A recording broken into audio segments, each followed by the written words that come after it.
La Fresh Morning.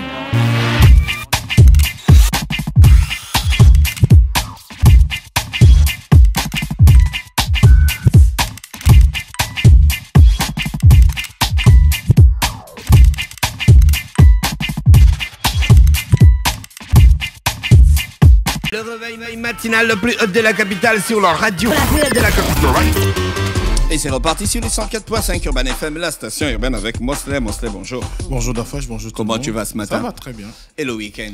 Il a été assez intéressant dans la mesure où dès l'entame on a eu droit quand même à un certain type d'événements, notamment la conférence de presse du ministre de la Culture, donc des Sports et de la Culture, qui a récemment participé à un sommet au niveau de l'UNESCO à Paris le 1er juin. Et durant cette rencontre, il était question de la restitution du patrimoine culturel des pays africains. Et évidemment, il a réuni la presse pour pouvoir faire le rendu de ce dont il a été question là-bas et présenter quelles sont les politiques que le gouvernement de la République entend mettre en place pour faire en sorte qu'au moment où cette restitution interviendra, eh bien, que le Gabon soit prêt à pouvoir accueillir les œuvres d'art, du moins on peut dire tout le patrimoine culturel gabonais qui se trouve à l'étranger. Vous savez que durant la colonisation, il y a eu un certain nombre d'actes qui avaient été posés aussi bien par les missionnaires que les administrateurs coloniaux. Et à cette époque-là, on a bradé le patrimoine culturel gabonais et il s'est retrouvé, africain en général, il s'est retrouvé soit dans des musées en Europe ou encore dans des collections privées.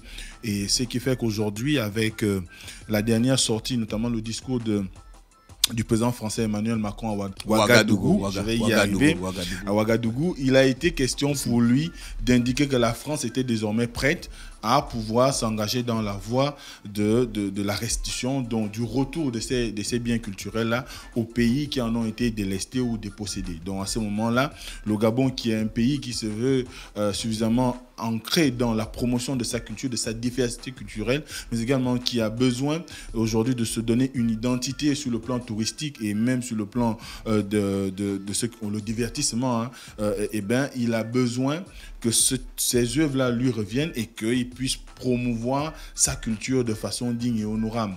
Donc il y a un certain nombre de choses qui seront mises en place, notamment à la fin de la construction du moins la réhabilitation du musée national qui se fait sur l'ancien site de l'ambassade des États-Unis, mais également la mise en place d'une commission nationale qui sera chargée de cette question-là, qui aura une durée d'1 année maximum, pour pouvoir faire en sorte qu'il y ait un inventaire suffisant pour faire en sorte que au moment où ils iront négocier, parce qu'il ne s'agit pas d'exiger la restitution, mais de négocier la restitution, de coopérer avec aussi bien l'État français que des particuliers, parce qu'autour de cela, non seulement il y a une portée politique, mais il y a également une portée économique. Vous savez qu'on a par exemple des masques, des reliquaires Kota qui sont d'une extrême beauté et qui coûtent suffisamment cher sur le marché international et qui sont parfois détenus soit par l'État français ou encore par des particuliers. Donc à ce moment-là, il faut aller dans la coopération, voir dans quelle mesure le Gabon dispose aussi bien des moyens en termes humains qu'en termes d'infrastructures pour pouvoir accueillir ce patrimoine culturel qui aura besoin d'être, on va dire, sauvegardé sur des dizaines d'années encore. Parce que si en Europe ils sont parvenus à préserver ce patrimoine, c'est que nous aussi, nous pouvons le faire, mais il nous faut des hommes. Et c'est pourquoi le ministère de la Culture en partenariat, sinon le gouvernement en partenariat avec la chaire UNESCO de l'Université Omar Bongo, vont ouvrir des formations à un certain nombre de métiers en ce qui concerne la conservation et la préservation du patrimoine culturel gabonais. Donc c'était la première actualité. Ensuite on est allé dans une chaîne de manifestations en termes de Gina a déjà étalé ici. Voilà, elle en a parlé en ce qui concerne le concert de Frédéric Gassita, qui a quand même présenté au public. La chanteuse brésilienne, est-ce qu'elle n'avait pas de la sensualité dans ses On t'a demandé de faire quoi, des mouvements sensuels? Tu n'as pas pu. Mais je dis que je ne peux pas faire, je ne peux que te dire parce que je ne peux pas faire. Mais comment tu arrives à identifier quelque chose que tu ne peux pas faire? Dis-moi. Merci, Mosley. Avec Ce de la matin, on sensualité. reçoit Madame le ministre Carmen Dao, ministre de l'Industrie et de l'Entrepreneuriat national. C'est ça, Mosley? Oui, on reçoit Madame Carmen Dao, qui est ministre de l'Industrie et de l'Entrepreneuriat national, qui est diplômée d'un master en droit de l'entreprise et fiscalité obtenu à l'Université d'Auvergne en Clermont-Ferrand 1 entre 2004 et 2006. Entre 2005 et 2007, elle a été stagiaire dans un cabinet d'avocats qu'on appelle du maître Pinto Quentin. Elle me corrigera si je prononce mal le nom de son, on va dire son mentor. Entre 2006 et 2009, elle a été Tax and Legal Consultant à Tax and Legal Consultant à PricewaterhouseCoopers. Regarde, dis ça en français. Mais c'est comme ça que c'est écrit, c'est pas moi. C'est pas en français. Juridique et fiscal. Ok. Voilà. Juridique et Mais fiscal. c'est vrai que c'est écrit en anglais. Voilà. Donc, à ce moment-là, c'est à PricewaterhouseCoopers. Pricewaterhouse and Coopers. C'est pas mon D'accord, village. c'est Texas Tech, hein. Texas Tech University, tu blagues, hein. Laisse Le grand long, tu es citoyen d'honneur de Il y a Lubbock. l'accent du village, je suis pas sûr. Il est citoyen d'honneur de Lubbock. Après toutes ces années passées aux États-Unis. C'est triste, hein, Mosley. Donc, entre juin 2009 et décembre 2014, elle a été responsable juridique à Azur Gabon. Ensuite, de décembre 2014 à 2016, directrice administrative et juridique toujours à Azur Gabon. Ensuite, en 2017, elle a été nommée au gouvernement de la République en qualité de ministre du Travail et de l'Emploi, chargée de la formation professionnelle. Et depuis le 4 mai, elle est ministre de l'Industrie et de l'Entrepreneuriat national. D'accord. On dirait que tous les ministres l'ont été nommés le jour des débits, le 4 mai. Ouais. D'accord. Ok, alors donc on reçoit Madame Carmen Dao ce matin. Madame Carmen, Madame le ministre, bonjour. Bonjour. Votre père, il écoutait la musique classique parce que Carmen, c'est un opéra. Tu savais ça? Tu savais que Carmen, c'est un opéra? Oui, je sais, la fraîche.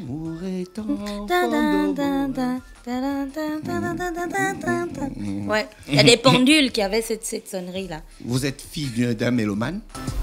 En tout cas, mon père aime beaucoup la musique, ça c'est sûr. D'accord, ok. Alors, Mosley, on va commencer par les questions. Oui, on va commencer par les questions. Et la Tu n'as première pas précisé pour la nous... fraîche Mosley. Comment? Toi, tu n'as Non, pas Mosley va vous poser les questions politiques, Gina a des questions sociales et moi les questions que les gens se posent au quartier. Voilà. Elle voulait bien la précision. Alors, la première question qu'on en vient à poser, c'est vrai que ça peut paraître un peu entrer dans le cas de votre vie personnelle ou vie privée ou encore des liens entre la famille. Est-ce que vous pensez que votre père a suffisamment joué pour que vous puissiez être Premier ministre de la République, étant donné qu'aujourd'hui, beaucoup disent qu'il y a tellement de cadres dans sa formation politique. Pourquoi avoir porté son choix sur vous? Son choix. Alors d'abord, je vous remercie de cette occasion et qu'il me soit permis d'abord de remercier la personne par excellence à qui je dois ma présence en ces lieux. Donc c'est le chef de l'État, son Excellence Aïmogo Ondimba, qui a bien voulu non seulement me mettre dans ce gouvernement, mais aussi me reconduire puisque j'y suis encore, et bien sûr le Premier ministre qui m'a proposé. Vous l'avez dit, ma présence s'est faite dans un cadre particulier qui est celui d'un gouvernement d'ouverture, suite donc au dialogue politique d'Ongondjé où le parti, la formation politique que je représente, qui est le PDS, le Parti pour le développement et la solidarité sociale, s'est vu dans le cadre de ce gouvernement d'ouverture attribuer des ministres au sein du gouvernement pour permettre aussi à l'opposition de participer à la gestion des affaires publiques. Est-ce que vous êtes vraiment une opposante? Alors, comme je le disais, l'opposition, c'est le parti que je représente. Donc oui, je fais partie d'un parti de l'opposition. Donc, je réponds par oui. D'accord. Est-ce qu'aujourd'hui, on peut dire que vous avez un parcours politique ou c'est simplement parce que vous êtes la fille de Maître Ndao que vous avez eu ce privilège d'intégrer le gouvernement? Parce que c'est aussi le grand grief qu'on fait à nombreux, c'est que parfois on a un parti politique et on a des personnes qui sont en main de pouvoir le représenter. Je tiens compte de ce que disent des analystes. Mais parfois, certains leaders préfèrent faire confiance à leur progéniture ou à leur famille. Est-ce que vous ne pensez pas que ça fait quand même, ça laisse un hic dans la compréhension des uns des autres?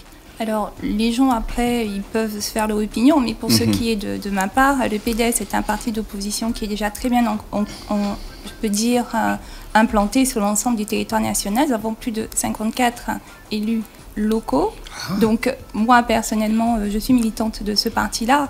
Après, que je sois peut-être dans l'ombre, c'est un fait, mais j'assume tout à fait le fait d'être militante de ce parti.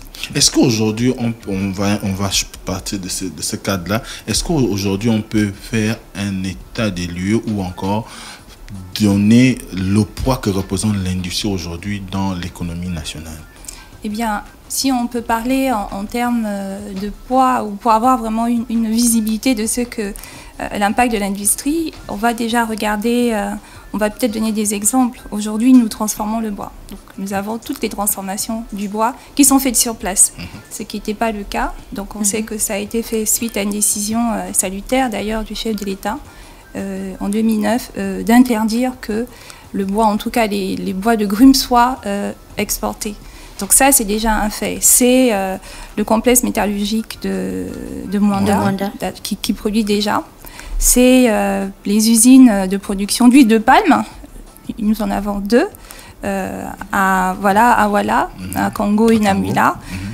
C'est une zone économique spéciale dédiée sur la zone de Nkok où vous avez près d'une 60aine d'entreprises, surtout dans le secteur du bois, de la sidérurgie, qui produisent et qui exportent. Ça, déjà, c'est quelque chose de concret de l'industrialisation. Puisque l'industrialisation, il faut le rappeler, c'est simplement, c'est défini par la loi 22/2016, la transformation.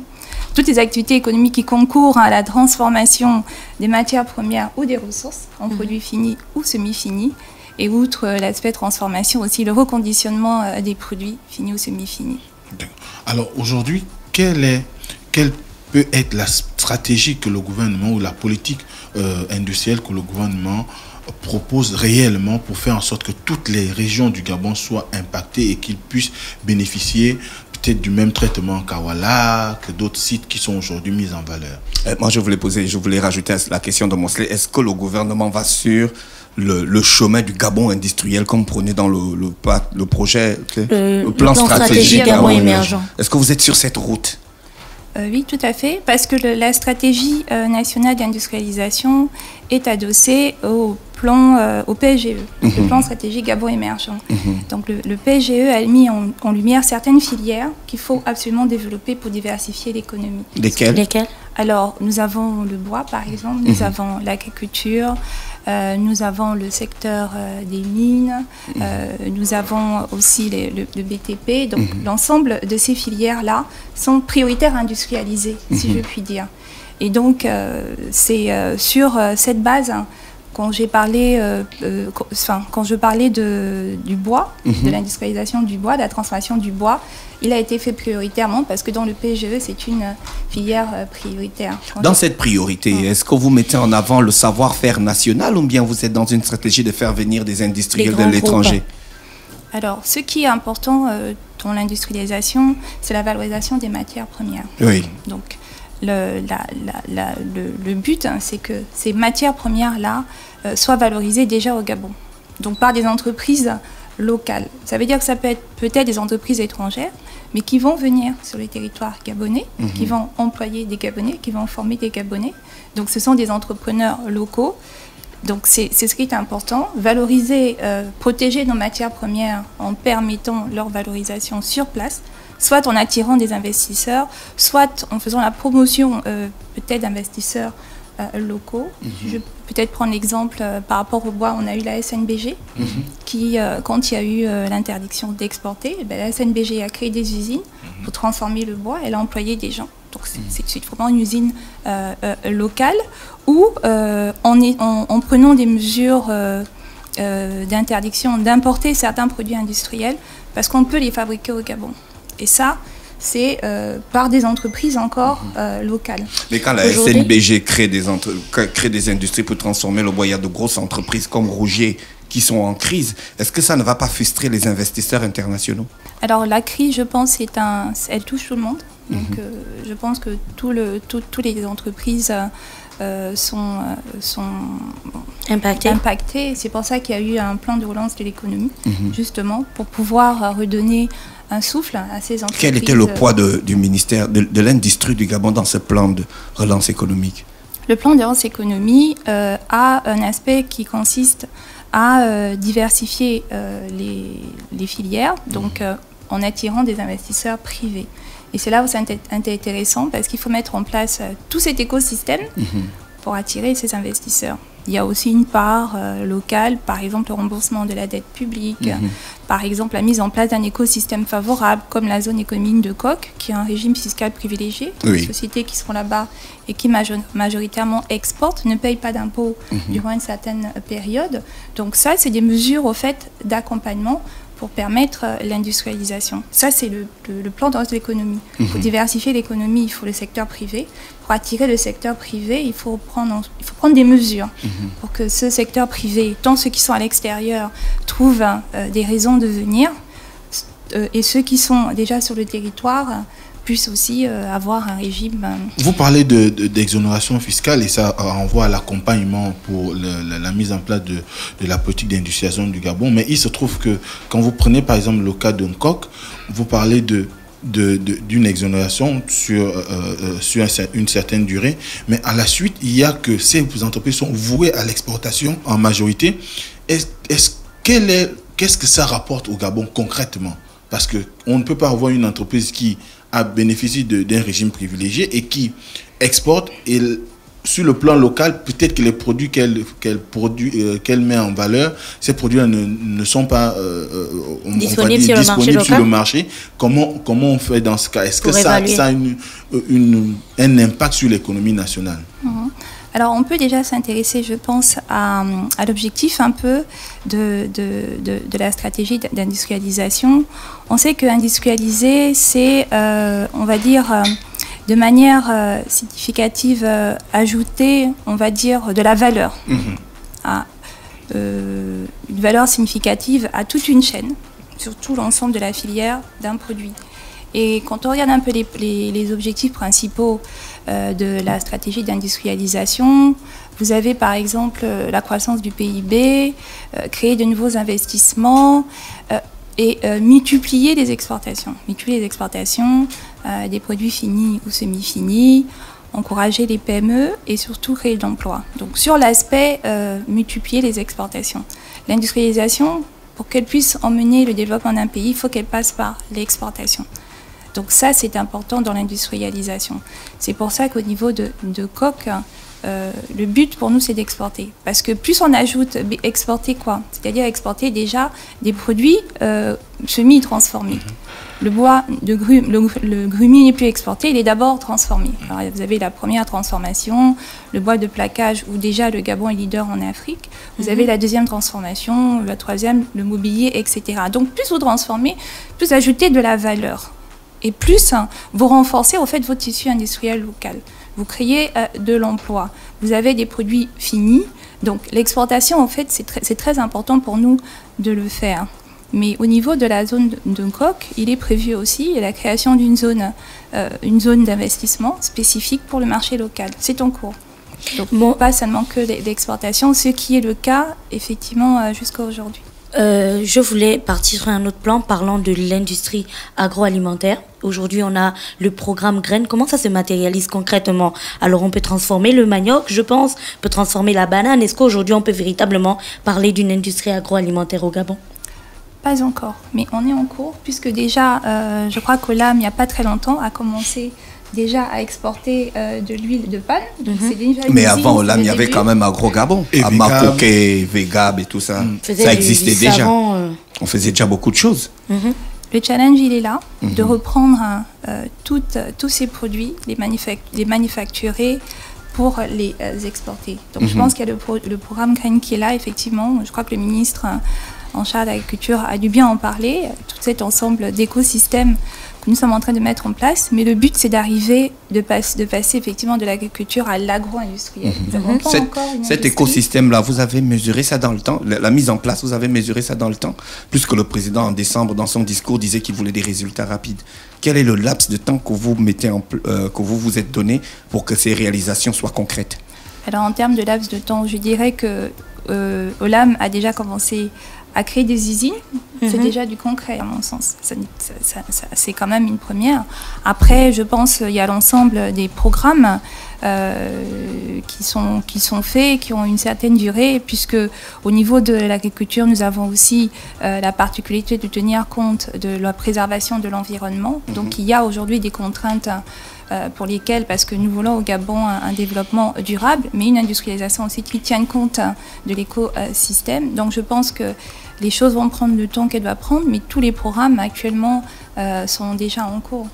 Dans le processus d'industrialisation de nos produits et dans le processus d'importation, est-ce qu'on vous comptez créer un label Gabon pour qu'à l'étranger, les Gabonais puissent reconnaître les produits qui viennent de chez eux, qui sont transformés chez eux et vendus sur le marché international? Est-ce que vous faites un suivi ou vous mesurez le taux de pénétration des produits gabonais à l'international? Oui, est-ce qu'un label existe déjà? Alors non, il n'y a pas de label Gabon en tant que tel, mais c'est bien que vous en parliez parce que justement au niveau du ministère dont j'ai la charge, donc la Direction générale de l'industrie travaille avec des agences, notamment la GANOR, l'agence gabonaise de normalisation, et puis le GAPI, donc l'Office gabonais de la propriété industrielle, qui ont pour mission de servir de support pour permettre l'industrialisation. Il faut effectivement avoir un label. Lorsqu'on exporte un produit, il faut qu'il y ait, comme en France, on a NF, norme française, il faut aussi qu'il y ait NG, norme gabonaise, pour que nos produits aient leur identité. C'est vrai que quand on va acheter des produits, on ne voit pas NG. Nos produits sont pratiquement passent inaperçus. Et ça, c'est quelque chose que la GANOR doit faire et sur lesquels on va travailler afin qu'on puisse vraiment avoir un label gabonais. Que si notre bois part, c'est écrit bois gabonais, qui soit déjà normalisé et identifié. Est-ce qu'aujourd'hui, ça veut dire que le Made in Gabon qui est promu ça et là depuis un certain temps n'est pas encore d'existence légale? Oui, pour l'instant, c'est la promotion que nous faisons parce que ça vient du Gabon. Donc, on sait bien que nos bois, ils sont répertoriés, ils sont quand même classifiés. On sait quand c'est un Padou, qu'on sait quand c'est un Kevazingo, etc. Effectivement. Mais maintenant, l'aspect de mettre une norme NG, etc., ça, nous n'avons pas encore fait. Et je pense qu'il est important maintenant de mettre ces normalisations. Mais ça n'empêche pas que nos produits sont bien identifiés. Dans ce processus, quelle est la relation que vous entretenez avec la Chambre de commerce et de l'industrie pour rendre les choses un peu plus concrètes? Alors la Chambre de commerce et de l'industrie est je peux dire une vitrine de tout l'entrepreneuriat local. Donc elle a une mission assez générale qui est déjà de représenter les intérêts des entrepreneurs, des sociétés qui la composent. Elle a pour mission aussi de former ces sociétés, de les conseiller et aussi de faire en sorte que nous ayons une industrie plus attractive. Elle fait du lobbying. Je peux dire que c'est un accompagnement aussi qu'elle fait pour nous. C'est une vitrine, au fait, de l'entrepreneuriat local. Est-ce qu'aujourd'hui, ce rôle-là est bien rempli par la Chambre de commerce? C'est une institution aujourd'hui qui fait l'objet de pas mal de réformes, justement, pour optimiser son impact sur le rôle qu'elle pourra apporter dans l'écosystème, au fait, de toutes ces entreprises locales. D'accord. Parlons de l'entrepreneuriat. Aujourd'hui, on sait que c'est un des secteurs sur lesquels l'État s'est mis de manière très très présente et avec tout son poids. Donc aujourd'hui, s'il faut évaluer la part de l'entrepreneuriat national, parce qu'on parle beaucoup d'entrepreneuriat, je voyais un post d'un jeune Gabonais qui disait qu'il y a beaucoup de types d'entrepreneurs.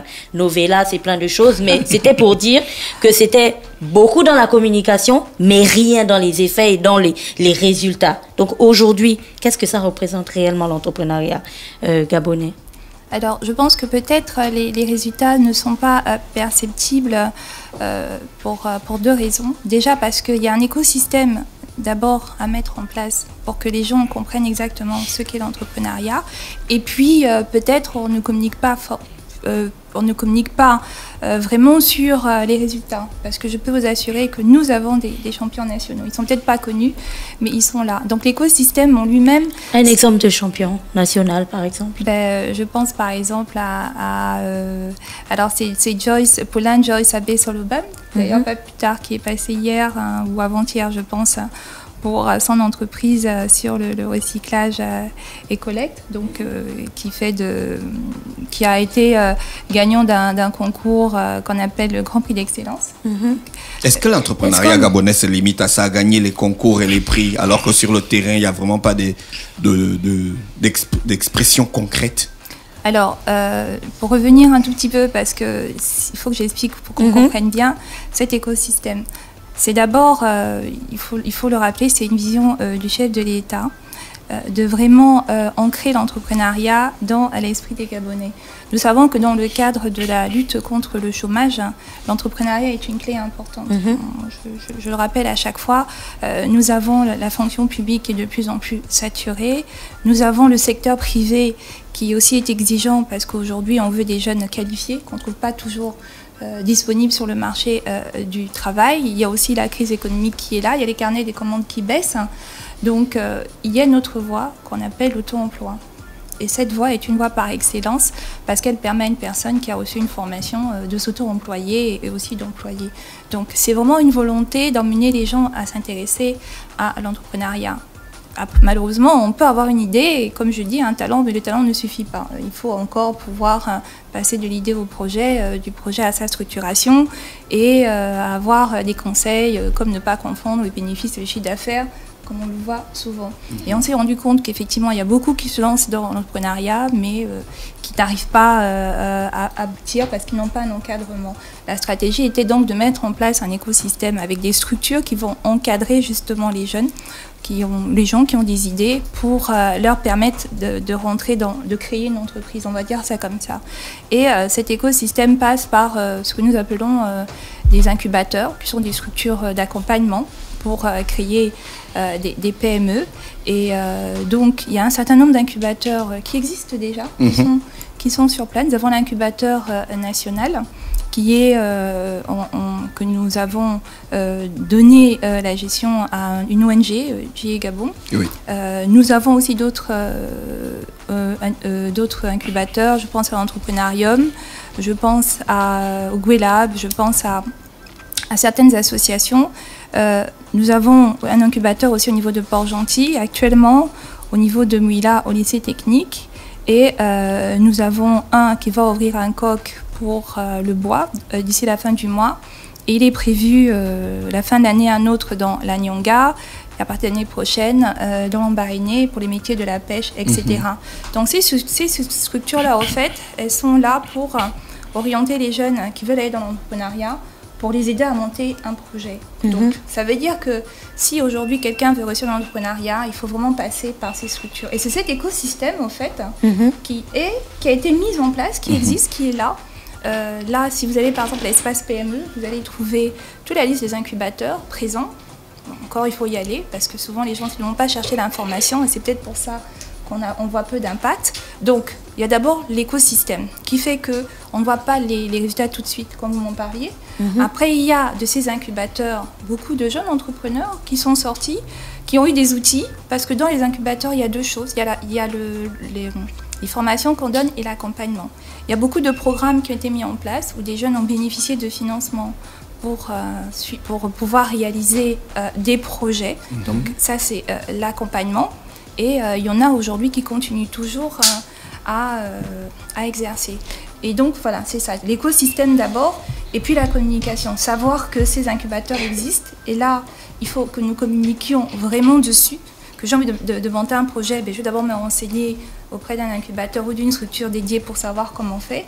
C'est un message qu'on doit vraiment passer et inviter les jeunes à se rapprocher au fait de nos centres entre griffes, nos centres d'information. Donc, Madame le ministre, vous vous intéressez qu'aux gens qui se rapprochent de vous. C'est comme je posais la question au ministre de l'Agriculture la dernière fois. Mais ces femmes qui sont dans une industrie, on appelle ça comment, traditionnelle, qui transforme le manioc depuis des années, qui ont un véritable chemin commercial entre l'Angounier, le Goué maritime et l'estuaire. Est-ce que cette industrie qu'on peut dire artisanale, vous vous intéressez à cela? Et quel est l'accompagnement que vous emmenez? Alors, dans la stratégie des incubateurs, parce que les incubateurs, ils sont multisectoriels. Mais le choix que nous avons fait, c'est développer des incubateurs par bassin économique d'emploi. Tout à l'heure, je parlais de l'incubateur au niveau de Mila. Il est vraiment dédié au métier de l'agriculture. Celui de Lambaréné sera dédié au métier de la pêche. Donc la stratégie, elle est laquelle? C'est que plus on va installer des incubateurs au niveau des provinces, donc plus on va capter les personnes qui sont dans ces provinces-là. Donc plus on va étendre notre réseau des incubateurs, des associations avec lesquelles nous travaillons, plus les personnes auront des centres, on va dire, de proximité.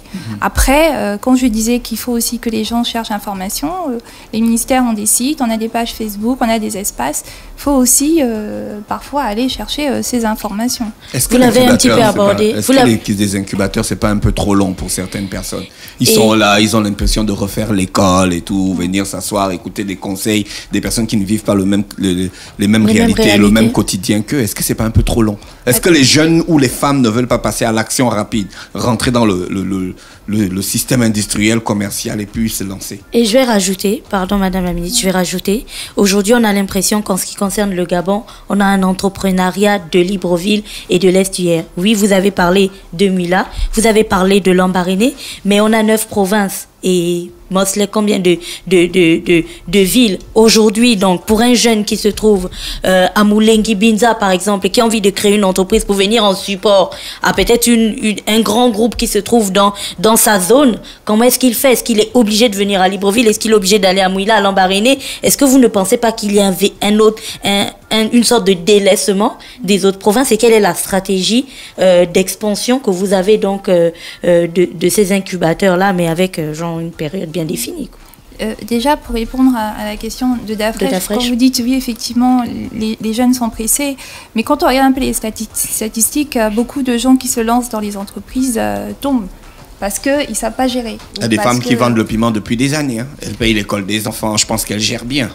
Oui, pas tout le monde. Ouais. Pas tout le monde.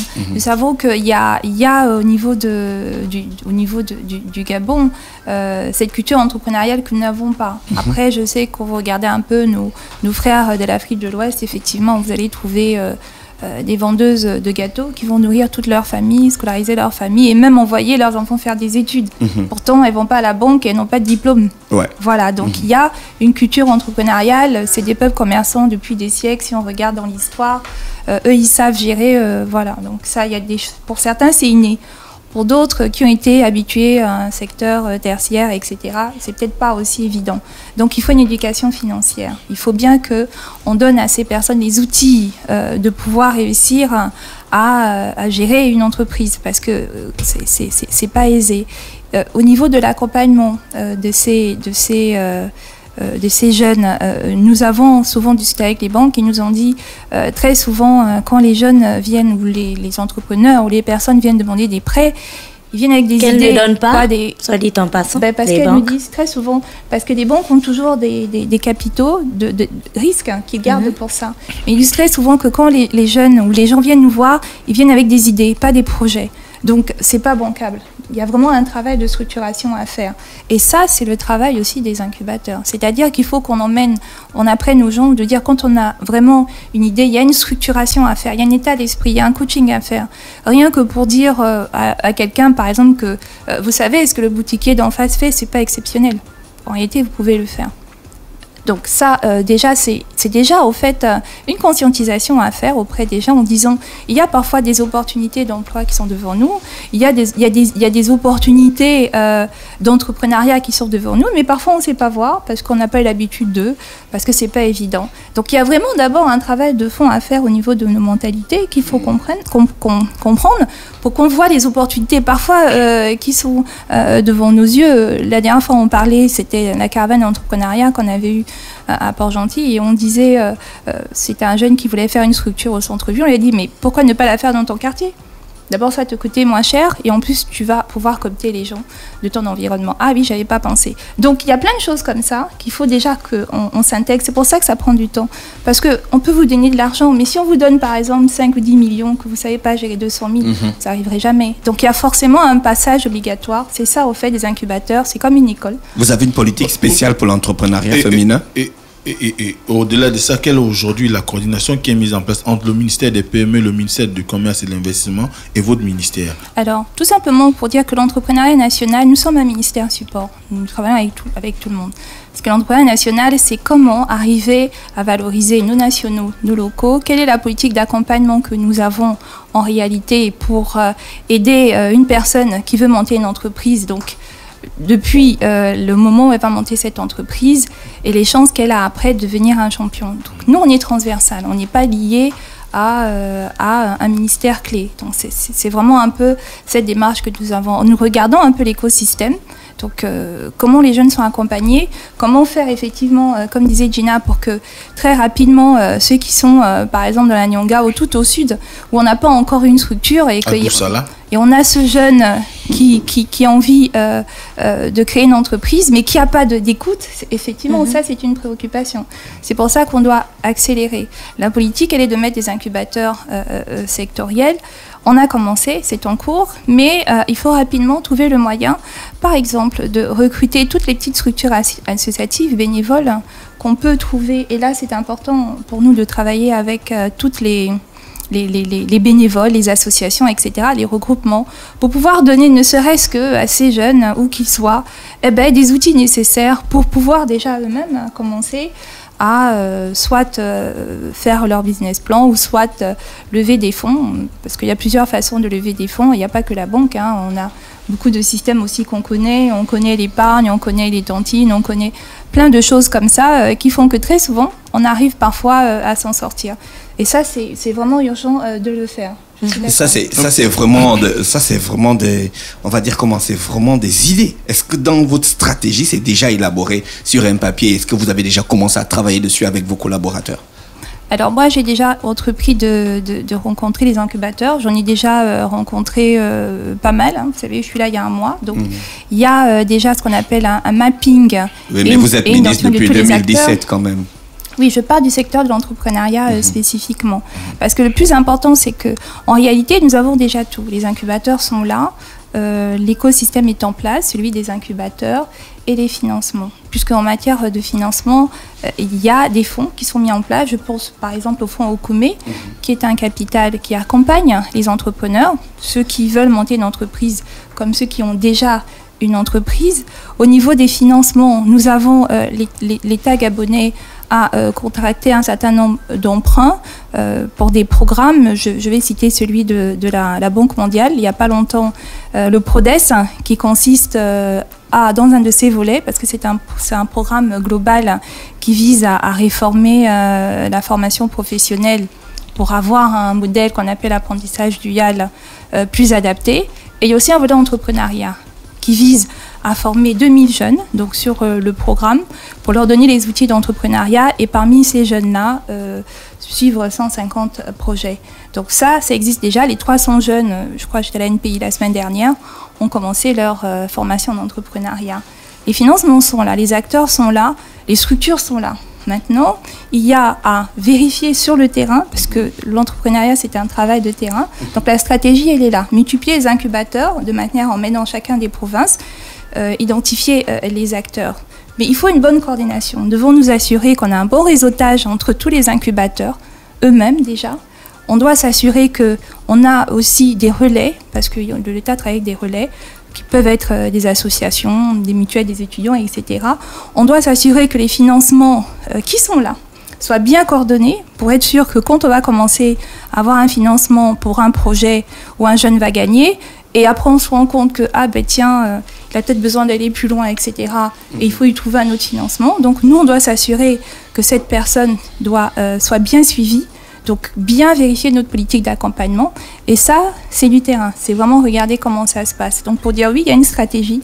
Mais une stratégie, il faut l'évaluer, il faut être sur le terrain, il faut bien regarder pour qu'il y ait un bon réseautage et une bonne harmonisation de tout ça. Et justement, parlant de financement, il n'y a pas très longtemps, on a parlé du lancement de Okume Capital. Qu'en est-il aujourd'hui? On a reçu le directeur d'Okume Capital et Okume Capital est présenté en fait comme la solution qui viendrait régler le problème de cette question de financement en ce qui concerne les entrepreneurs locaux. Donc, où en sommes-nous aujourd'hui avec Okume Capital qui, on a l'impression, a du mal à démarrer ses activités? Déjà, il faut le dire que c'est une très bonne chose, le lancement de ce fonds, parce que l'une des principales préoccupations de l'entrepreneuriat, c'est le volet accompagnement. C'est-à-dire accompagnement financier, parce que nous, on a beaucoup parlé de l'accompagnement technique avec les cours, etc. Mais il y a l'accompagnement financier qui doit suivre. Et ce fonds Okume, c'est une réponse du gouvernement pour dire qu'on va mettre un capital de 20 milliards pour pouvoir accompagner. Après, ce fonds-là va être, géré par tout un écosystème qui fait que les gens vont déposer leur dossier. Nous, au niveau des incubateurs, nous avons aussi des jeunes qui ont que nous accompagnons. Nous allons travailler aussi avec le fonds Okume. C'est ce que j'appelais le réseautage, comme vous disiez, que la nécessité de bien harmoniser. Nous avons, je prends l'exemple des jeunes de la Banque mondiale dont je vous parlais tout à l'heure, les 300 le jeunes. Prodes. Voilà, il y en a 300. Dans les premiers 300, il y a 20 qui vont être financés. Oui. Il faut qu'on s'assure que les petits financements qu'ils ont dans le cadre de ce projet, si les projets sont bons, il faut qu'on les emmène au Okume pour suivre. Donc, c'est déjà important de dire que ce fonds Okume, c'est une réponse du gouvernement pour accompagner justement l'entrepreneuriat. Est-ce que votre département dispose d'une stratégie spécifique pour la promotion de l'entrepreneuriat chez la femme et la jeune femme? Il faut savoir déjà que quand vous regardez d'une manière générale, le chômage touche particulièrement les jeunes et parmi eux les femmes qui sont déjà plus nombreuses. Donc vous voyez que de facto ça en revient là, on va toujours avoir plus de femmes et de jeunes qui viennent vers nous. Donc c'est naturellement que ce public-là est le plus ciblé. Et dans les réponses du gouvernement à la problématique de chômage, on privilégie beaucoup les jeunes. Qu'est-ce qui est prévu pour elles? Parce que les femmes, ça se marie, et puis ça fait aussi des bébés. Donc, il faut jumeler tout ça avec l'entrepreneuriat et l'industrie. Les femmes, comme... Pourquoi tu me regardes comme ça? Les femmes, ça se marie pas. Hein, Gina? Tout comme les hommes. Bien sûr. Mais l'homme n'a pas le même poids dans la société que la femme. Il est vrai que les femmes sont un pilier de notre économie, ça c'est sûr. Merci, Madame la Ministre. Madame la Ministre, tout le monde dit que les femmes sont le pilier de l'économie. Comment ça se matérialise? Comment la femme, on voit la femme et puis on voit le pilier de l'économie. Bon, allez-y au marché, vous allez voir beaucoup de femmes qui sont là. Mais ces femmes-là travaillent dans l'informel. Il n'y a pas beaucoup qui payent les impôts qui rentrent dans les caisses de l'État. Ça, c'est un autre débat. Le débat est de l'informel ou du formel. Le débat, c'est de dire que les femmes travaillent plus ou pas. Qu'est-ce qui est spécifiquement prévu pour elles, madame? Alors, ce qui est spécifiquement prévu pour elles, non. C'est-à-dire qu'elles rentrent dans nos programmes. Comme je vous disais, je pense par exemple à cet incubateur de l'entrepreneurium, il y a effectivement plus de femmes parce qu'on pense que c'est des couches un peu plus fragilisées, mais dans les programmes que nous avons de financement, le fonds Okume par exemple, ne va pas être forcément plus ouvert aux femmes qu'aux jeunes. Ce qui va se passer, c'est que naturellement, c'est des couches qui sont plus touchées, donc plus de projets d'elles vont venir vers eux, mais nos incubateurs sont ouverts à tout le monde. Madame le ministre, aujourd'hui, est-ce que votre ministère a un regard sur le déroulement ou le développement des jeunes qui bénéficient de certains programmes de formation? Je pense à un jeune et métier. Après, on leur donne des kits où ils doivent se développer ensuite. Ça devient donc de l'entrepreneuriat. Est-ce que vous avez un regard sur ces jeunes-là? Il y a d'autres programmes qui se créent comme Idianja, que j'ai vu il n'y a pas longtemps sur les réseaux sociaux. Donc après, quand ces jeunes ont ces financements et qu'ils se lancent sur dans le domaine, ils sortent donc du cadre de la formation et tout. Est-ce que votre ministère a un regard sur ces jeunes ou ils disparaissent tout simplement dans la nature? Oui, normalement oui, parce que c'est ce que je disais tout à l'heure. Le challenge aujourd'hui est l'harmonisation des financements. Effectivement, ces financements, qui sont une bonne chose parce qu'on en a besoin, vont donner des fonds d'amorçage. Donc déjà, ça va permettre à ceux qui vont en bénéficier de pouvoir se lancer soit dans une activité génératrice de revenus ou un peu plus. Et beaucoup ont réussi. Après, le challenge, c'est de regrouper tous ceux qui vont bénéficier de ces financements, de s'arrêter un peu, d'évaluer et voir comment nous pouvons les accompagner. Ce que nous cherchons aujourd'hui, c'est de faire des champions nationaux. Et il est évident qu'un champion, il faut l'encourager au début du processus jusqu'à la fin et voir quand le processus a terminé, faire une auto-évaluation et voir si le projet est viable, qu'il est conforme aux filières que nous voulons développer, continuer à l'autofinancer prioritairement, par exemple, à d'autres. Mais ça, c'est un travail à faire. Et c'est un travail, effectivement, que nous devons faire, je pense, d'harmonisation et surtout de suivi, évaluation. Madame le ministre, vous avez dit tout à l'heure que vous voulez créer des champions nationaux, mais quand on regarde le rapport Doing Business de 2018, on se rend bien compte que le Gabon a perdu 3 places, alors que comparativement au rapport de 2016 où il était 164e, est-ce que ça ne traduit pas un tout petit peu un échec ou l'inefficacité des mesures engagées par le gouvernement?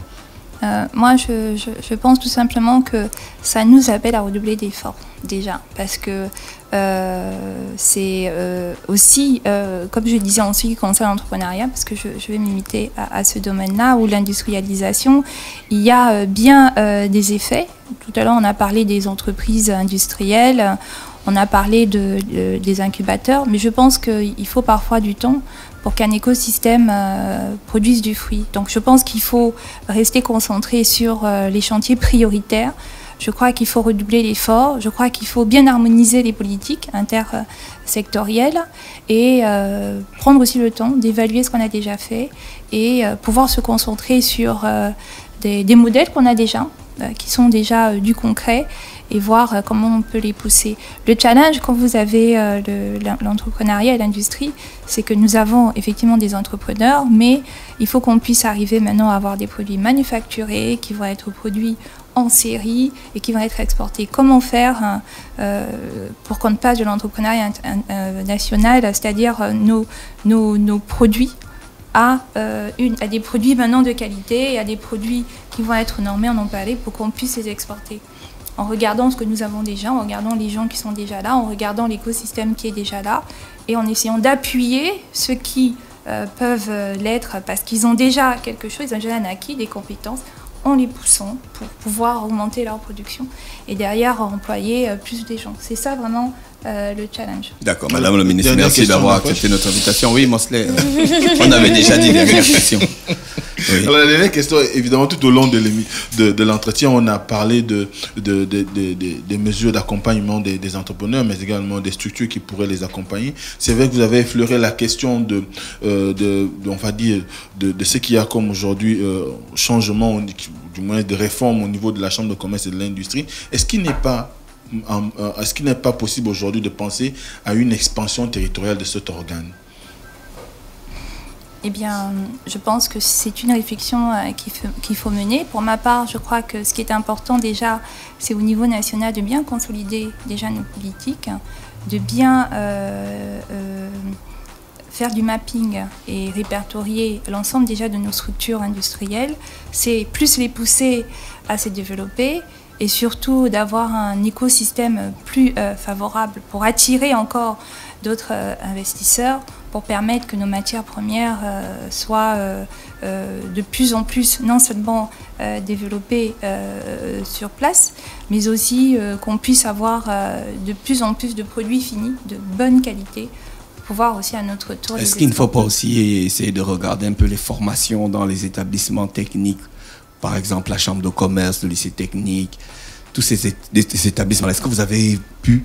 Vous avez revisité les formations, si elles sont cohérentes avec la demande actuelle dans le pays? Parce que les lycées techniques, les enfants, quand ils sortent de là-bas direct, ils commencent à travailler. Oui, c'est un constat effectivement qui a déjà été fait. J'en parlais tout à l'heure dans le cas de la réponse que le gouvernement a trouvée par rapport au chômage. C'est que les constats sont là. Nous avons des structures de formation, les CFP ou les lycées techniques, qui ne répondent plus, qui sont plus adaptés, qui sont obsolètes, d'ailleurs qui sont insuffisants et qui ont besoin d'être complètement réhabilités en termes de plateau technique. Et nous avons un modèle aussi de formation, modèle pédagogique qui n'est pas adapté parce que trop généraliste. Donc aujourd'hui, la vision, c'est de réformer notre système de formation professionnelle qui va consister non seulement à réhabiliter l'ensemble de nos centres de formation professionnelle et lycées techniques par la réhabilitation des plateaux, par le changement du modèle pédagogique pour passer au modèle dual, qui est l'apprentissage par alternance et qui va permettre au secteur privé, puisque in fine, c'est dans le secteur privé que ces jeunes vont aller, au secteur privé d'être impliqués dans la gestion de ces centres, de définir ensemble les curricula de formation et de prendre ces jeunes dans l'apprentissage. Donc ça, c'est une réponse du gouvernement. Elle s'est matérialisée à travers deux prêts importants, deux emprunts importants de l'État au travers de la Banque mondiale. On parlait du PRODES, parce que le PRODES a plusieurs composantes. Il y a la composante formation professionnelle et la composante entrepreneuriat.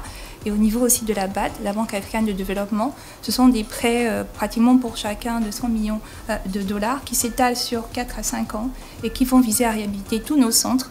Il y a aussi actuellement la construction de nouveaux centres. Vous avez celui d'Akanda qui est dédié au métier de la logistique et des transports, qui aura une capacité maximale à terme de 1000 apprenants, qui est déjà une réponse. Nous avons aussi au niveau des Chinois à Vic, donc c'est 3 centres qui doivent être construits au niveau de Franceville, Port-Gentil et Libreville, dont Coq a déjà démarré. J'ai eu l'occasion moi-même, quand j'étais ministre en charge du travail, de la formation professionnelle, d'aller sur site. Et au niveau de la Banque mondiale, qui doit aussi construire 2 centres, toujours à un Coq, dédiés au métier des TIC et des BTP. Vous voyez que ça, c'est du concret. Donc, c'est déjà une réponse du gouvernement. D'accord. Merci, Madame la Ministre, d'avoir accepté notre invitation. C'était un réel plaisir de vous recevoir ici. Plaisir partagé, merci. Restez connectés sur les 104.5 Urban FM, la station urbaine. Je rappelle qu'on recevait Madame Carmen Dao, qui est ministre de l'Industrie et de l'Entrepreneuriat national. Restez connectés sur les 104.5 Urban FM. On se retrouve juste derrière. Le réveil matinal le plus hot de la capitale sur leur radio. La plus haute de la capitale. Du lundi au vendredi, de 7h à 10h, reçoit 104.5 tonnes de musique dans le Da Fresh Morning. Urban FM 104.5, la station urbaine. Vous écoutez Urban FM 104.5, la station urbaine. Urban FM, première radio chez les jeunes.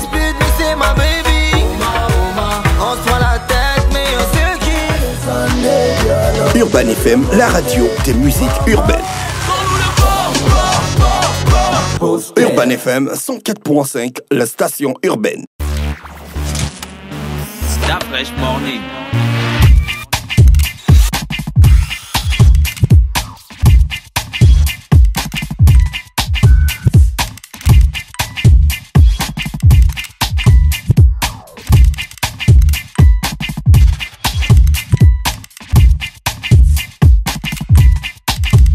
UrbanFM.fm